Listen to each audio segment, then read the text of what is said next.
Good morning, everyone. This is Mary, also known as Sunny Love. I wanted to say this is day 36 of us being together. And before we began today, I wanted to let you know I wrote something for us so that I can make sure I hit certain points in my sharing today.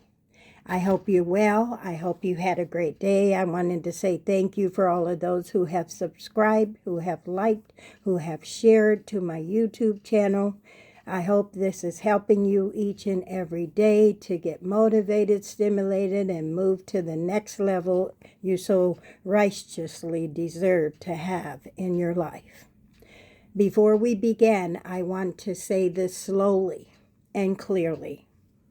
You're not broken for being hurt by the people who were supposed to protect you. What you're feeling is a human response, and healing does not require an apology for anyone else to give to us, to cause us to feel whole. The topic I chose for today is healing from family hurt. Day 36. Family can wound you deeply. I know that. I've experienced it myself. But healing is still possible, even without an apology. We all go through this journey at different paces and different spaces in our lives, and that is okay.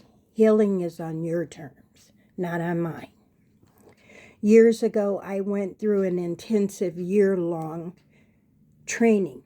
Really, it was a 1.5 year long training that challenged the way we relate to our past. One moment has stayed with me ever since. When we spoke about our hurts, no matter how painful or damaging they were, the trainer walked across the stage carrying a chair, letting it flop up and down, dramatically repeating the words, rackets, rackets, rackets. I was appalled. It felt dismissive, it felt cold, and honestly, it felt cruel. But as the training unfolded and more context was given, I began to understand what she was trying to show us throughout our lives. Many of us tell the same story over and over again. I did it, I've done it, and I continue to do it sometimes myself. Not because we want attention, but because the wound hadn't healed. Over time, that repetition can exhaust the people closest to us. They pull away, they leave the room, they distract themselves with things they never planned to do.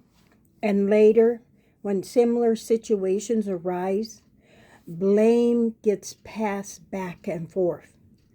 They blame us for how they acted.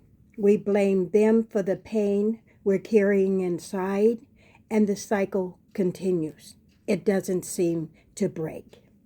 As educators, leaders, and helpers, as human beings, if we don't tend to our own wounds, we end up teaching and living from the center of a sore place. My work in conflict resolution, prison ministry, and domestic violence advocacy taught me this deeply. Human behavior is complex, and the mind is powerful. We can never learn too much, but when we aren't taught enough, the cost can be high. Unresolved pain doesn't just affect our thoughts and behaviors. It settles into the body. Adverse childhood experiences don't disappear just because we're grown and we're older. It doesn't. They often follow us into adulthood, quietly impacting our health, our relationships, and our sense of safety. So much of our pain comes from people we believe should have been a source of comfort, and yet as hard as the truth can be sometimes. It is not their responsibility to regulate what's firing off inside my nervous system right now, or your nervous system. That realization changed my life. When those old wounds get activated, I pause, I take a few deep breaths, as I do with you each and every day. I check my reality against what's happening in front of me, not just what's happening inside of me. Feeling wounded doesn't make you weak, and I understand that. Not because you said it, but because I've lived it. And I want you to know this. There is life beyond the current mental experiences. We can learn tools together, tools that help us walk through these moments. Whether we're supposed to be supported or whether we're standing alone, it doesn't matter. When we have the proper tools, and I call equipment, in our toolboxes, it changes things for us. Every experience passes through us for a reason. Healing isn't about erasing the past. It's about writing a new ending to what may have begun as a nightmare. So give yourself some grace today. Give yourself permission to rest. You deserve to live your best life, not replay the same painful video on a loop without your consent. Let's take a few deep breaths together. I love you, I care about you, and you do matter. But you must matter to yourself more than we give others permission to make us matter. Let's take a deep breath in. Hold it.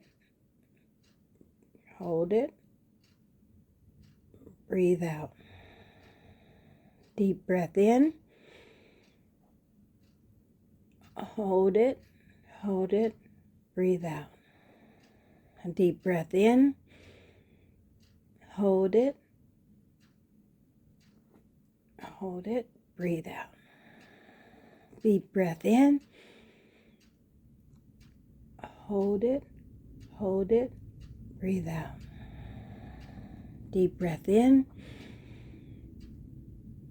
Hold it. Hold it. Breathe out. As I wrote my 4th book, Let's Get Real, Lessons Learned from the Field, healing began when we tell the truth with compassion. I don't teach this from theory. I teach it from lived experience, professional patience, the truth that healing is possible. Let's know this. We can engage with this. We can learn to feel better. We can learn to be better, and change is possible. I love you very much. Take care of yourself. I will see you on day 37, as I always say, the Lord willing. Thank you for taking time. Thank you for those who subscribe. Thank you for those who go to YouTube, as well as seeing the little quick clips on Facebook. Have a great day, and I will see you day 37 tomorrow.